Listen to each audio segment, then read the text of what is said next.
বরিশালের Sher-e-Bangla medical college হাসপাতালে নিরাপদ পার্কিংয়ের দাবিতে তৃতীয় দিনের মতো ধর্মঘট পালন করছে বেসরকারি অ্যাম্বুলেন্স মালিক চালক সমিতি। দুর্ভোগে পড়েছেন রোগী ও স্বজনরা। এ বিষয়ে নিয়ে আরও খবরাখবর জানাতে সেখান থেকে আমাদের সাথে সরাসরি যুক্ত হচ্ছেন সহকর্মী কাউসার হোসেন রানা।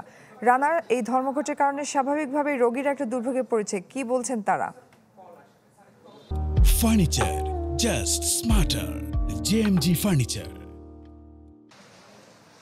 হ্যাঁ জয়ী, গত 3 দিন হলো আজ নিয়ে এই 3 দিন ধরে বরিশালের বেসরকারি অ্যাম্বুলেন্স মালিক চালক সমিতি যারা রয়েছেন তারা কর্মবিরতির ডাক দিয়েছেন। তারা বলছেন যে শেরেবাংলা মেডিকেল কলেজ হাসপাতালের কাছাকাছি বা শেরেবাংলা মেডিকেল কলেজ কম্পাউন্ডের মধ্যে অ্যাম্বুলেন্স না রাখলে তারা রোগীদেরকে যথাসময়ে নিতে পারে না এবং তারা এর ফলে অ্যাম্বুলেন্স চালক মালিকরা নানান ধরনের দুর্ভোগের শিকার হয়। মূলত তারা যে রোগীগুলো নিতে চায় সেই রোগীদের কাছে যাওয়ার জন্যই তারা এই দাবিটি জানিয়ে আসছে।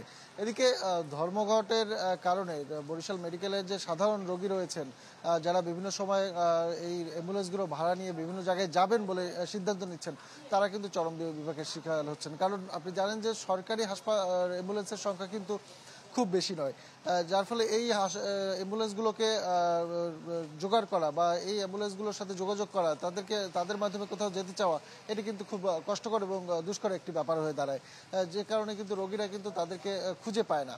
তো এই বিষয়টি নিয়ে আমরা দেখেছি সকাল থেকে এখানে এসে যে সরকারি যে অ্যাম্বুলেন্স রয়েছে তার যে মোবাইল নম্বরগুলো রয়েছে সেগুলোতে রোগী এবং তার স্বজন যারা রয়েছে তারা ফোন দিচ্ছে ধরার জন্য, কিন্তু ড্রাইভারকে পাচ্ছেন না।